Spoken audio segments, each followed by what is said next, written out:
చూస్తున్నాం. తెలంగాణలో పలు జిల్లాలకు వర్ష సూచన.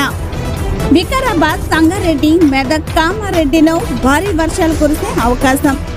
రేపు తెలంగాణ వ్యాప్తంగా మోస్తరు వానలు, పలు చోట్ల ఉరుములు మెరుపులతో కూడిన వర్షాలు, గంటకు 40 కిలోమీటర్ల వేగంతో ఈదురుగాలులు. ఉత్తరాదిన మళ్లీ వరద బీభత్సం. ఉత్తరాఖండ్, హిమాచల్ ప్రదేశ్ లో క్లౌడ్ బరస్ట్, 18 మంది మృతి, పలువురు గల్లంతు. వరద ఉధృతికి కొట్టుకుపోయిన రహదారులు. జమ్మూ కాశ్మీర్, పంజాబ్ లోతట్టు ప్రాంతాలు జలమయం.